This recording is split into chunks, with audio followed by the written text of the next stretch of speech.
제가 이번에 두 번째인데요. 첫 번째는 너무 긴장을 많이 해가지고, 지금도 긴장이 됩니다만은, 조금 덜 됩니다, 오늘은.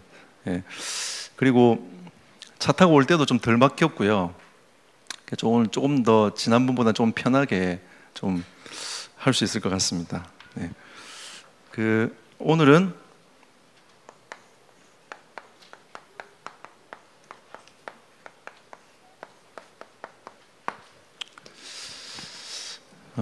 다윗의 여정에 대해서 말씀을 나누고자 합니다.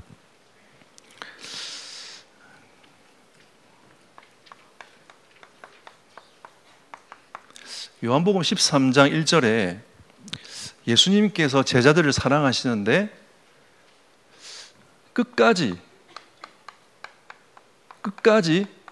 사랑하셨다, 이렇게 말씀하셨습니다. 예수님도 제자들을 포기하지 않고 예수님의 제자가 되어지도록 끝까지 사랑하고 또 기다리고 또 사랑하고 또 기다리고, 제자들이 헛소리를 너무 많이 했잖아요. 그런데도 또 기다리시고, 또 예수님이 죽으시고 부활하신 이후에도 제자들은 다른 얘기를 했지만 예수님은 너에게 성령이 임하면 권능 받아서 증인 될 것이다 라고 하시면서 끝까지 예수님은 제자들을 기다리시고 인도해 가셨습니다. 그럼 예수님께서 이 렘넌트들을 볼 때도 마찬가지 아니겠습니까? 우리 렘넌트들이 때로는 방황기에 있는 렘넌트도 있을 거고, 또 공부를 잘해서 또 나름대로 소망이 보이는 친구도 있을 거고, 각 세계에 자기의 시간표에 따라서 응답받아 갈 건데, 우리가 렘넌트를 바라보는 입장 자체가 끝까지 이 아이들을 가슴에 품고 기도하고 함께 우리 교회가 키워나갈 수 있는 이 응답 속으로 들어가야 된다는 거죠. 자, 그리고 오늘 이 다윗의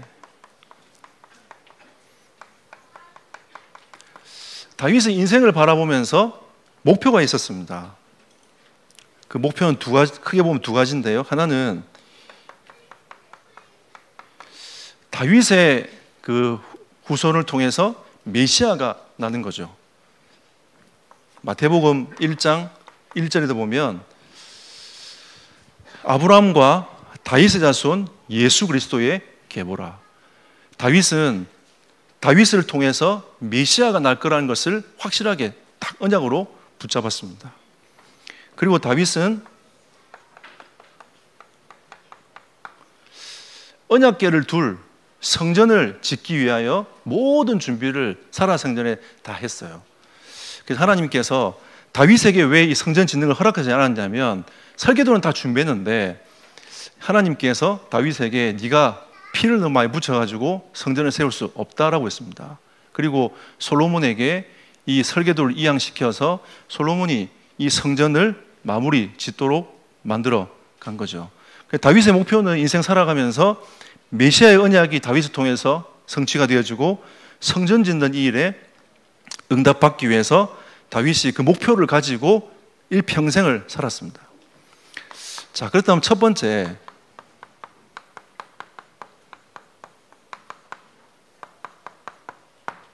다윗의 여정을 보기 전에 다윗의 영성에 대해서 조금 보면 좋을 것 같습니다.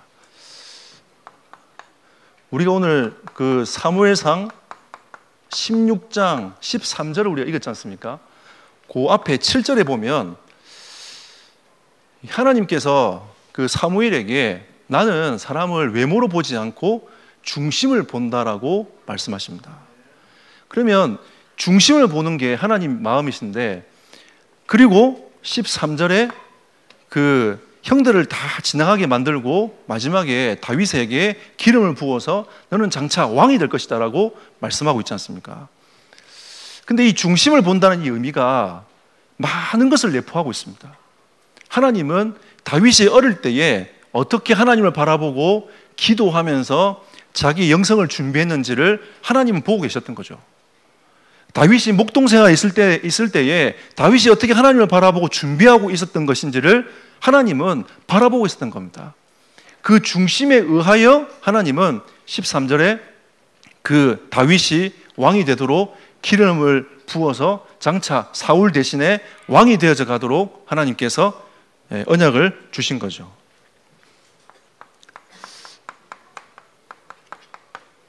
사무엘상 16장 23절에 보니까 다윗이 수금을 타는데 사울에게 붙었던 악령이 떠나갑니다. 저는 이렇게 전문가는 아니지만 어릴 때 어머니가 피아노 학원을 하셔가지고 이 음악 듣는 거는 약간 조금 이렇게 열려 있어요. 근데 이렇게 음악을 듣다 보면 참 좋다 이렇게 이제 생각이 들 때가 참 많은데, 특히 우리 교회도 지금 1부 예배들 2부 예배를 드리는데 1부는 우리 노래 잘하시는 우리 성악하시는 집사님, 그다음에 노래 잘하시는 목사님 나와가지고 특송을 이렇게 쭉 하시거든요. 그럼 화음이 참 좋아요. 좋다 이런 생각이 드는데 2부 예배 때 목소리도 잘 안 나오고 음도 틀리고 하는 권사님들 또 집사님들 성가대하지 않습니까? 저는 그게 훨씬 더 좋아요. 이상하게 그게 참 좋더라고요. 그리고 오늘 이 아이들 그 생목소리로 막 이렇게 막 찬송하는데 그게 너무 좋은 거죠. 이게 영적이라는 것이 우리가 아름답게 막 포장을 해도 참 좋긴 한데, 우리가 뭔가 이렇게 오는 다른 것들이 있어요. 다윗이 어떻게 찬양한지 모르겠지만 수금을 타는 다윗의 이 영성이 결국은 이 사울에게 붙었던 더러운 악신이 떠나갈 만큼 그만큼의 영성을 자기가 목동 시절 때에 준비를 계속 하고 있었다는 거죠. 저희 교회는 작아서 금요기도 때 제가 기타를 치거든요. 잘 못 치는 기타를 들고 인도자하고 있으면 드럼 옆에 앉아가지고 막 기타를 칩니다. 그럼 참 좋아요. 왜 좋냐면 기타 칠 사람이 없기도 하지만 내가 하나님 앞에 이렇게 찬양으로 예배할 수 있는 이 내가 은혜 속에 들어갈 수 있다는 것이 너무 감사하고 너무 좋고요. 그러니까 우리가 하나님 앞에 예배하고 갈 수 있다는 게 참 좋은 것 같아요. 저도 제 개인이 담임 목사지만 예배에 실패할까 봐 제일 신경을 많이 씁니다. 제일 집중을 많이 하고요. 예배 성공자로 내가 살아가기 위해서 계속 기도하고 중심을 담아내고 이렇게 가고 있습니다. 다윗이 하나님께 예배하고 찬양했던 그것이 악신이 떠나갈 만큼, 어둠의 권세가 떠나갈 만큼 우리가 진짜 찬송하고 기도할 때에 우리 아이들이 그 작은 목소리로 그 하나님께 중심을 고백할 때에 어둠이 떠나가는 이런 응답, 다윗이 그렇게 응답을 계속 받으면서 목동 생활하면서 그렇게 영적인 것들을 준비해 나간 거죠. 자, 그리고 사무엘상 17장 29절로 47절. 다윗은 이스라엘이 위기가 왔을 때 위기를 보는 눈이 달랐습니다. 사울 왕은 무서워가지고 그 골리앗 앞에서 숨었단 말이죠. 수많은 장군들이 그 골리앗 앞에서 대처하지 못하고 숨었어요. 다윗은 그걸 딱 보고 뭐라고 했냐면, 나에게는 골리앗과 싸워야 될 이유가 있다. 형에게 얘기했습니다. 그랬더니 형이 뭐라고 하냐면, 네 옛날부터 교만했는데 교만하다면서 이렇게 얘기를 하죠. 다윗에게는 이유가 있는 겁니다. 그리고 다윗이 사울 왕에게 가가지고 간증합니다. 뭐라고 간증하냐면, 내가 목동 있을 때에 하나님께서 나를 곰과 사자에서 나를 건지셨다. 그래서 저 짐승과 같은 이방인 골리앗을 하나님 내 손에 붙이실 것이다. 간증합니다. 그러면서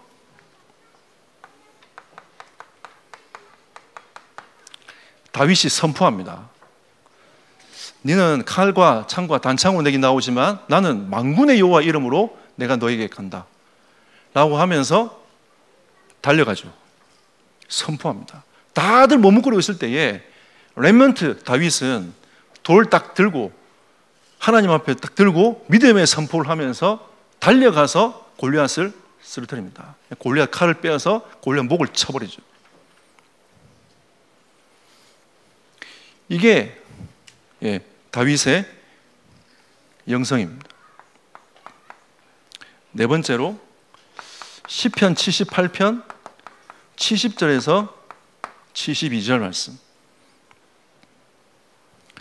다윗은 자기가 가야 될 길을 보았습니다. 78편 70절에 하나님이 내가 목동 시절에 나를 부르셨다라고 확신했습니다. 왜? 이 13절 말씀에 하나님이 나를 불러서 장차 이스라엘 왕이 되게 할 것이다 라고 확신을 하게 된 거죠. 우리 사실은 말씀 받을 때 아멘하고 확신을 딱 가지고 와야 되는데 우리는 또 돌아서면 현실에 부딪히면 이 갈등이 계속 오지 않습니까? 저도 마찬가지였어요. 말씀을 딱 듣다 보면 그래 아멘 하고 확신에 차에서 있는데 집에 딱 가서 현실에 딱 부딪히면 그 아멘이 온데간데 없어요.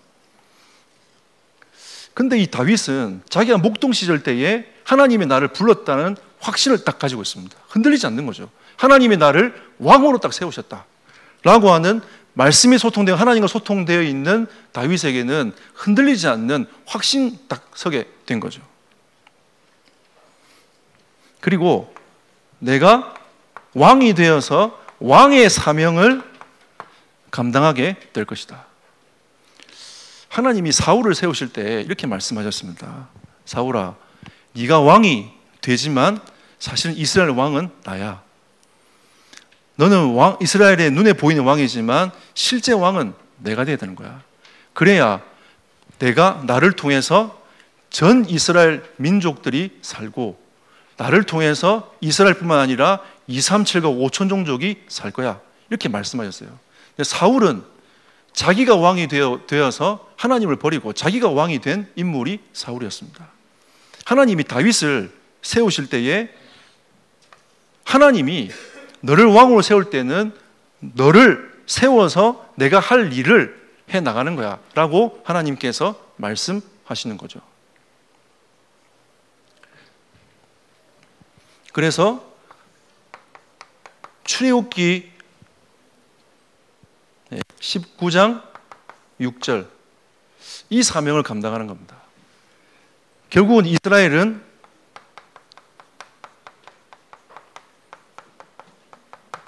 제사장 나라가 되기를 하나님은 원하셨습니다.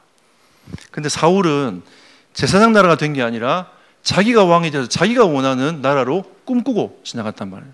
하나님은 이스라엘 나라가 제사장 나라가 되기를 원하는 겁니다. 이스라엘을 통해서 하나님을 만나고 이스라엘을 통해서 치유받고 이스라엘을 통해서 하나님의 나라가 모든 민족에게 증거되어져 가기를 원하시는 겁니다.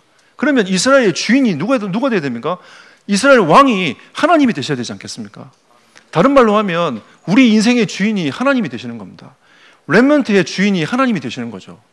하나님은 이 제사장 나라로서의 사명을 감당하기를 원하셨던 거죠. 그 적격자가 누구냐? 다윗이었습니다. 다윗은 실제로 그 일들을 해나갑니다. 하나씩 하나씩 해나가는 거죠. 어마어마한 하나님의 축복을 받은 인물이 다윗입니다. 사실 딱 여기까지만 보면 다윗이 완벽하게 보이지 않습니까? 근데 이 다윗이 응답 이후에 여정이 있습니다. 다윗이 골리앗을 죽이고 나서 사울의 사위가 다윗이 됩니다. 그러고 나서 사울이 그 이후에 어떤 일들이 벌어지냐면 여러분 잘 알다시피 사울이 다윗을 죽이려고 마음을 딱 먹습니다. 그리고 다윗은 그때부터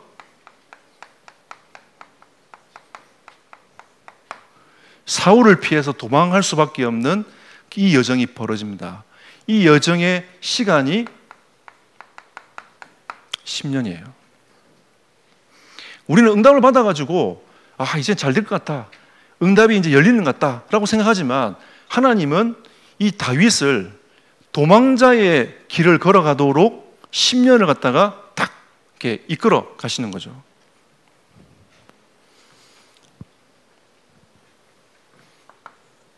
사울을 피해가지고 어디에 숨냐면 굴에 숨기도 하고요.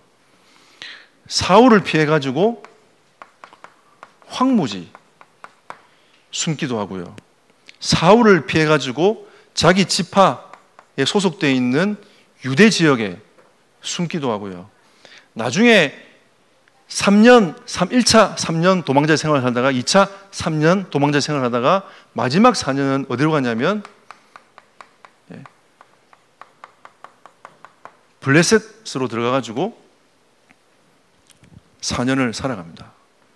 이게 다윗의 인생 10년의 여정입니다. 응답을 다 받은 것처럼 보이는데 응답 이후에 하나님은 다윗을 도망자의 삶을 살아가도록 내몰아버립니다.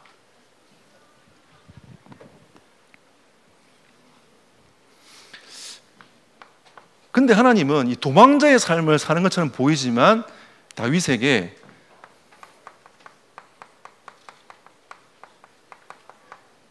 다윗과 함께 할 수 있는 600명의 제자들을 하나님께서 붙이십니다. 우리는 다윗이 도망자처럼 다윗이 엄청나게 고민을 많이 하거든요. 사무엘상에 보면 엄청난 고민을 굉장히 많이 합니다. 그런데 다윗은 하나님께서 다윗에게 600명의 사람을 붙여가지고 이 600명이 계속 다윗과 함께 할 수 있는 응답을 받는 거죠. 나중에 다윗의 아들 압살롬이 반역을 깨할 때에 나머지 다 배신했지만 이 600명은 남아요. 600명 남습니다. 그러니까 영원한 제자를 하나님 붙인 거죠. 진짜 어렵고 힘들 때에 하나님은 영원한 제자를 딱 붙여가지고 다윗과 함께 할 수 있는 응답을 쭉 가는 거죠. 여러분들이 우리 담임 목사님의 600명의 제자가 되기를 축복합니다. 예, 영원한 제자가 돼야 돼요. 영원한 제자가 되어서 진짜 하나님이 주시는 응답을 계속 받아가는 겁니다. 결국은 이 다윗은 왕이 될 겁니다. 메시아의 계보를 잇는 왕이 될 거예요. 그리고 성전을 반드시 회복할 겁니다. 이건 하나님의 뜻이기 때문에 다윗을 향한 하나님의 뜻이기 때문에 이 두 가지는 반드시 성취가 됩니다. 그런데 이걸 성취하기 위해서 하나님은 다윗의 여정을 걸어가게 하시는 거죠. 우리는 대부분 생각하기에 좀 편했으면 좋겠다. 그냥 이렇게 파라다이스처럼 그냥 놀아 쉬었으면 좋겠다 이런 생각을 많이 하잖아요. 저도 굉장히 약간 귀차니즘이라 어디 안 가고 집에 있고 싶어 하고 조금 그래요. 그냥 대충 하지 뭐 이렇게 생각을 굉장히 많이 하는데 하나님은 이 다윗이 응답받은 이후에 이 여정을 끌고 갈 때에 굉장히 다윗이 진짜 힘들어할 만큼 이런 다윗도 힘들어할 만큼 하나님 매몰차게 몰아갑니다. 계속. 결국 나중에 블레셋 들어가는 이유는 뭐냐면 다윗이 좀 내 삶이 도망자로 안 살고 좀 안정되고 싶다 이래가지고 불신앙으로 블레셋 들어가거든요. 나중에 이것도 하나님이 합력하여 선을 이루도록 만들어 가십니다. 참 하나님의 이 섭리는 놀라운 거죠. 그리고 이 도망자 생활할 때에 600명을 데리고 유다 지파를 도와줘요.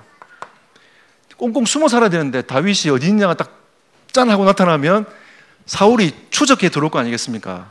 그래도 자기 민족이 고통을 당하니까 다윗이 도와줍니다. 그리고 자기가 이제 어디에 있는지 이게 드러나는 거죠. 숨어 있다가. 근데 사울이 다윗을 죽이려고 오니까 이 도와줬던 사람들, 그릴라 사람들이 다윗을 배신합니다. 유다 지파도 자기 지파 아닙니까? 등을 돌려요.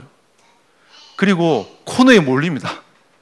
몰리는데 또 하나님이 그 코너에서 또 벗어날 수 있도록 하나님이 사건을 통해 가지고 또 이끌어 가시는 거죠.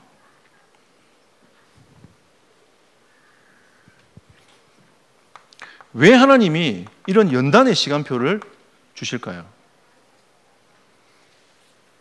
다윗은 그냥 사명자가 아니라 왕이 되어야 되는 거죠. 이스라엘 백성들 전체를 품어나가야 됩니다. 그러니까 하나님은 이런 수많은 연단의 시간표를 통해서 다윗이 그릇을 완전히 넓혀 버리는 거죠. 목동의 그릇 가지고는 안 된다는 겁니다. 그 영성 갖고는 안 된다는 거죠. 그러니까 하나님이 10년 동안의 이 연단의 여정을 몰아가지고 다윗의 그릇을 완전히 확 넓혀서 왕으로 살아가도록, 진짜 하나님이 나의 왕이시며 이스라엘 왕이심을 고백하도록 만들어가는 겁니다. 나중에는 그 다윗이 왕이 되고 나서 정복의 시간표가 있거든요.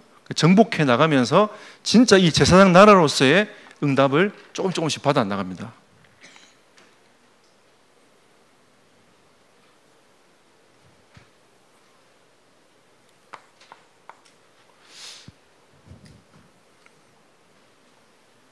제가 원래 잘 쓰는데 칠판이 모자랄 건 큰일 났네. 예. 큼직해서 그런 것 같습니다.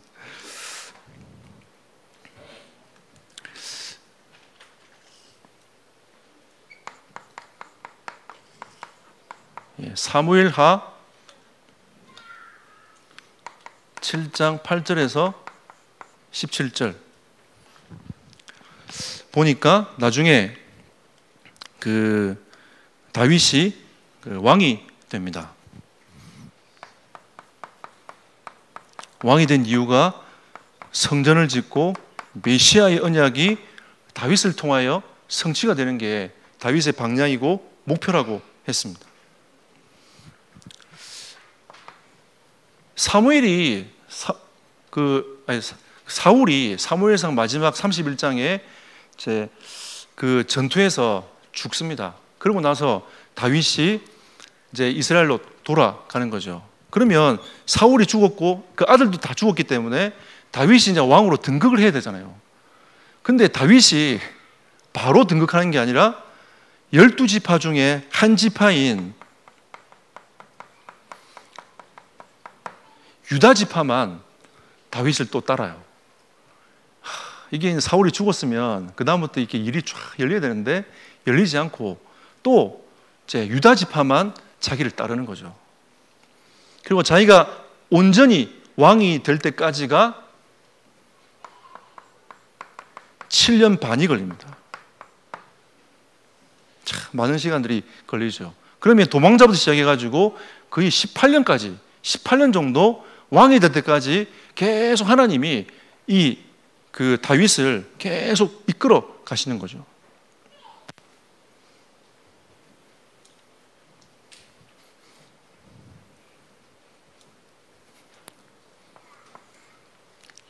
이 왕이 된 그 이유는 하나님의 언약궤를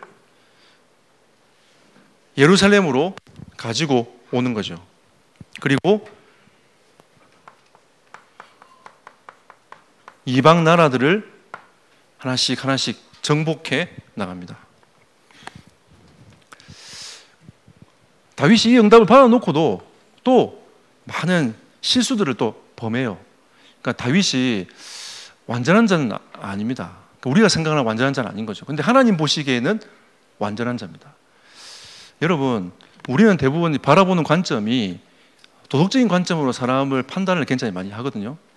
하나님은 무엇을 의로 여기냐면 그리스도를 믿는 믿음으로 하나님은 의로 여기십니다. 하나님이 그 노아를 바라볼 때도 노아는 당대의 완전한 자라 했습니다. 근데 노아의 모습을 보면 나중에 응답을 다 받아놓고 포도주 많이 마셔가지고 벌거벗고 누워있지 않습니까? 그게 사람의 모습인 겁니다. 근데 하나님은 그 사람의 모습들을 바라보면서 무엇을 의로 여기냐면 하나님의 언약을 확실하게 붙잡느냐 아니냐, 믿음을 고백하느냐 아니냐, 하나님은 그걸 쳐다보시는 거죠. 하나님은 노아를 의로 여기신 겁니다. 그리고 다윗이 언약을 굳게 딱 실수를 많이 하고 살았지만 그래도 언약을 딱 굳게 붙잡고 삶을 살아갔죠. 여러분 잘 아는 바세바를 취하는 실수를 하지 않습니까? 이 일로 인하여 자기 아들 압살롬이 반역을 합니다. 참 이 다윗의 인생 여정이 파란만장합니다. 그냥 우리가 생각하는 형통이라는 단어가 거의 없어요. 그냥 쭉 지나갑니다. 근데 그럼에도 불구하고 다윗은 나중에 그 시편 얘기를 하겠습니다만은 행복했어요. 행복한 삶을 살았습니다. 이게 사실은 문제되지 않았어요. 싹 지나가는 겁니다. 하나님과 소통하면서 싹 지나가요.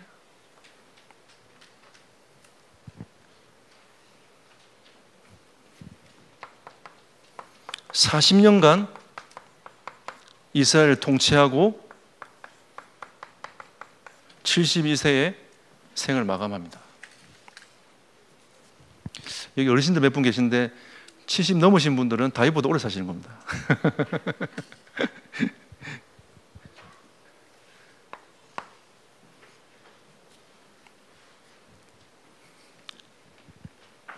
이런 여정 속에서의 다윗의 고백과 기도가 있습니다. 다윗의 이제 시편이 굉장히 많이 썼겠지만 그 시편이 올라와 있는 게 73편 이렇게 올라와 있거든요. 그 중에 제가 몇 편을 좀 가지고 와봤습니다.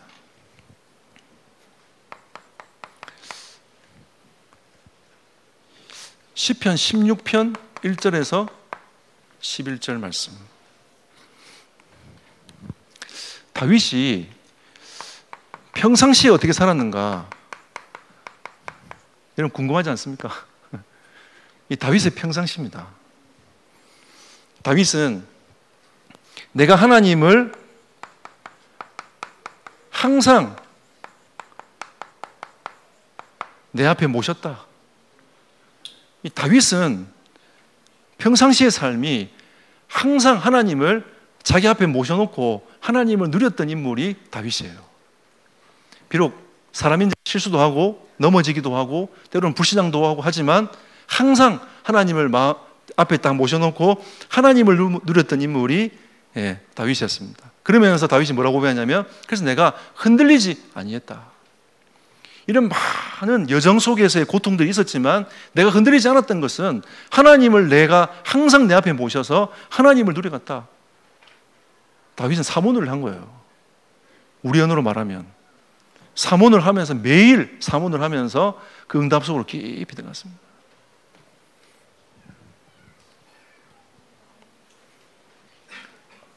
얼마만큼 누렸냐? 그냥 대충하고 지나간 게 아니고요. 사모를 대충하고 막 적고 딱 끝내놓고 그래서 지나간 게 아니라 어떻게 누렸냐면 내 마음이 하나님을 내 앞에 모시니까 너무 기쁘다. 참 기쁜 거죠. 그리고 나의 영도 즐거워한다. 그리고 내 육체도 안전하리라. 그러니까 다윗은 하나님을 얼만큼 누렸냐면 자기 마음과 영과 육체까지 육체가 완전히 하나님께 잡혀서 진짜 참된 평안 속으로 들어가 버리는 이 일을 평상시에 한 거예요. 이게 다윗의 모습이었습니다. 그러니까 이런 어마어마한 일들이 막 벌어져도 다윗은 하나님 앞에 서서 계속 그 흐름을 타고 가는 거죠. 진짜 우리 아이들이 평상시에 말씀 붙잡고 기도한 이것만 되어줘도 사실은 걱정할 필요가 없지 않습니까? 왜? 하나님 인도하실 거니까. 다윗이 어릴 때부터 계속 이거 하면서 왕이 되어도 이 축복을 계속 누렸습니다.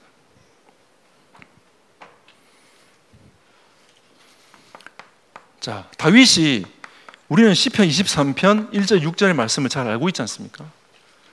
다윗이 목동 시절 때 이 시편을 지은 것이 아니라 다윗이 사울에게 도망 다닐 때 이 시편을 지었습니다. 여호와는 나의 목자시다. 나는 부족함이 없다. 내가 비록 황무지에 있고 굴에 있지만 나는 괜찮아. 하나님께서 나에게 밥상을 차려주셔가지고 내 잔이 넘친다.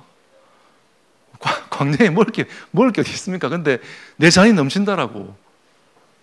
이 응답과 이 축복이 다윗이 도망자의 생활을 할 때도 이게 연결되어져 가지고 계속 이 고백이 시편 23편의 고백이 되어지도록 만들어 간 거죠.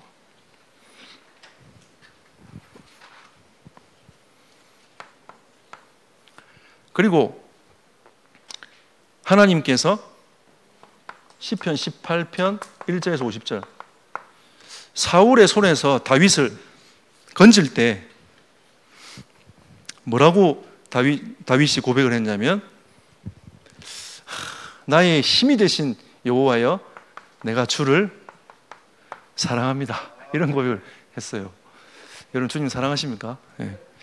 저는 그 주님을 사랑합니다. 저는 매일 아침에 일어나면 똑같은 고백을 매일 해요.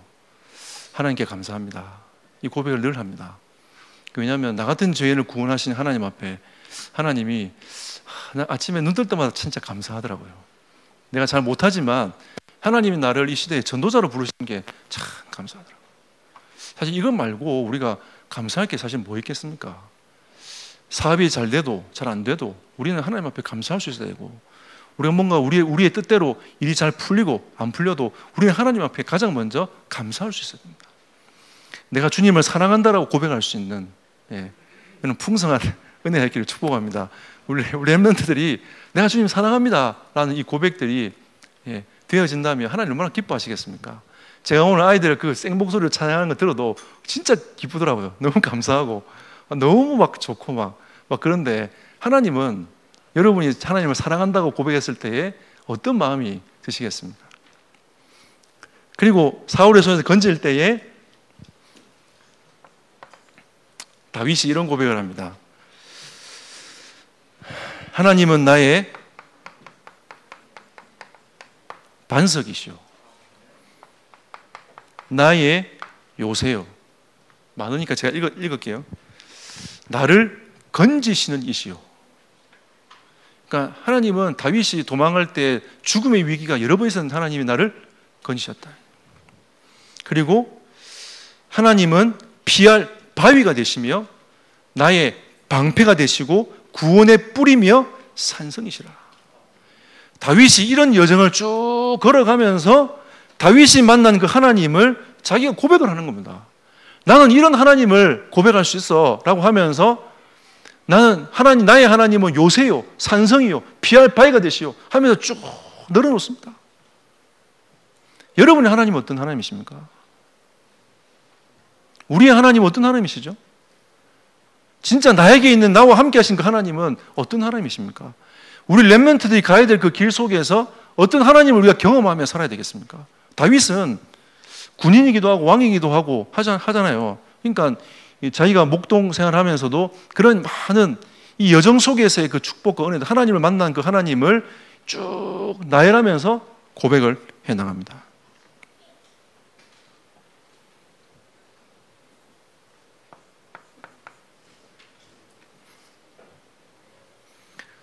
시편 55편 1절에서 23절. 다윗이 가까운 친구들, 동료들이 배신을 했어요. 이때 시편 55편을 기록했습니다. 그들이 그 반역한 압살롬을 따라가가지고 우리가 압살롬 중심으로 새로운 왕국을 세울 거다라고 하면서 다윗과 함께 했던 사람들이 배신해서 갔어요. 그때 다윗은 어떤 고백을 했냐? 여호와께서 나를 구원하시리로다. 이제 아까 몇 명 남았어요? 자기와 함께한 요거밖에 안 남았어. 수많은 군인들이 있는데 그 중에 진짜 자기와 함께하는 그 충신들 그밖에 안 남은 거죠. 그러니까 뭘 할 수 있겠습니까? 하지만 자기가 그동안 경험해왔던 그 하나님을 생각해 볼 때에 하나님은 나의 구원이시다. 하나님은 나를 이런 과정에서도 구원하실 거다. 왜? 하나님은 나를 통하여 이스라엘 나라가 제사장 나라가 되게 할 거니까. 하나님은 나를 통하여 성전 회복할 거니까. 나를 통하여 메시아의 언약이 성취가 될 거니까. 라고 하면서 하나님 여호와께서 나를 구원하실 것이다. 확신을 딱 가졌습니다. 하나님, 그들은 언약을 나를 배반한 게 아니라 언약을 배반했지 않습니까?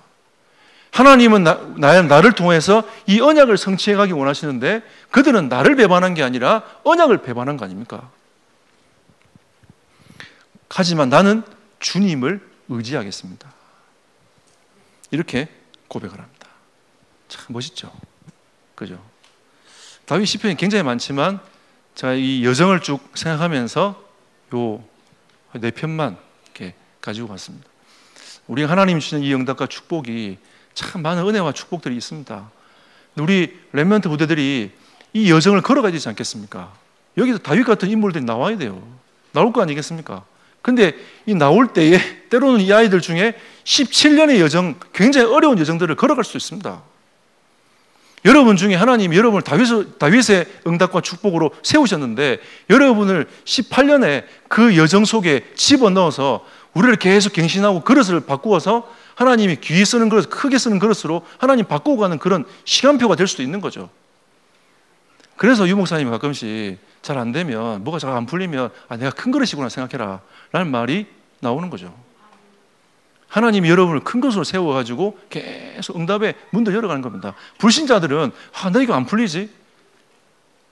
뭐 막았겠나?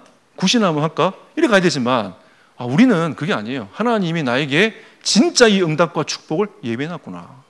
나는 보통 그릇이 아니야. 계속 믿음으로 고백하면서 가는 겁니다. 하나님이 응답의 문들을 열어가시는 거죠.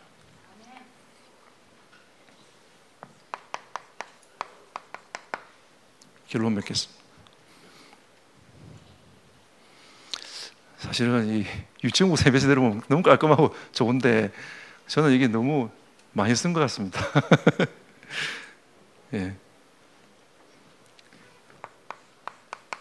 야고보서 5장 17절 말씀을 보면 엘리야는 우리와 성정이 같은 사람이로되 그럽니다. 그가 기도해서 비가 오지 않고 그가 기도해서 비가 왔어요.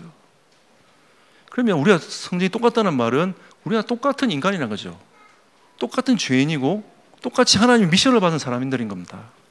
근데 어떤 사람에게는 그게 응답이 돼가지고 히브리 11장처럼 증인으로 섰고 어떤 사람은 유기가 돼버렸어요. 그러면 우리는 지금 이 순간에 어떤 믿음을 고백하면서 하나님 앞에 서야 되겠습니까? 다 상황들이 다 다르지 않습니까?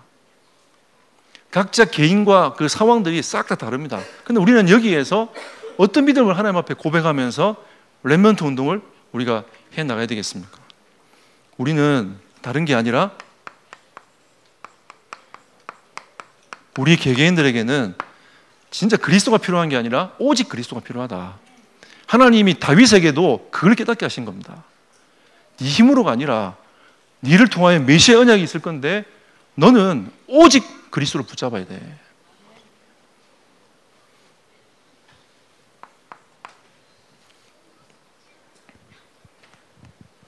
우리는 오직 그리스도를 의지하며 살아야 됩니다.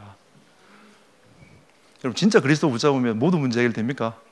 예, 저는 확신합니다. 모든 문제 해결됩니다. 진짜 그리스도 붙잡으면 모든 문제 해결됩니다. 저는 어느 날 참 행복해지더라고요. 어두운 터널을 딱 지나와서 행복한 사람이 딱 되었습니다. 이게 있어도 괜찮고 저게 없어도 크게 문제되지 않아요. 하지만 내가 그리스도를 내가 빼놓고 그리스도 말고는 다른 걸 쫓아가고 싶은 마음이 별로 없어요. 하나님 제게 일단 그 은혜를 주셨습니다. 그리고 저는 진짜 그리스도 딱 붙잡고 나니까 용서가 되더라고요. 사람들이 용서가 돼요. 저는 어릴 때 상처가 많아가지고 저희 아버지도 내가 덩치가 아버지보다 이제 커졌으니까 대학 가면 한번 보자, 두고 보자. 제가 이렇게 고등학교 때 마음을 먹었거든요. 근데 그 대학 가기 전에 고등학교 3학년 때 예수님을 영접했습니다. 영접하고 복음을 듣기 시작했어요. 그러니까 어느 날 깨달아지더라고요. 이 문제가 아버지의 문제가 아니었구나. 어느 날 깨달아졌어요. 아버지도 진짜 복음이 필요하구나. 어느 날 깨달아지더라고요. 아버지의 용서가 대해주고 또 많은 저의 인생도 내가 잘하고 싶고 없고의 문제가 아니라 내가 사단에게 잡혀갖고 영적으로 계속 고통을 당한 인생이었구나. 어느 날 깨달아지더라고요. 진짜 내가 그리스도 없으면 안 되겠구나. 하나님 앞에 붙잡고 나아가기 시작했습니다. 우리가 진짜 그리스도를 의지하면 하나님께서 여러분에게 길을 열어가실 겁니다. 그리고 하나님은 마지막으로 우리를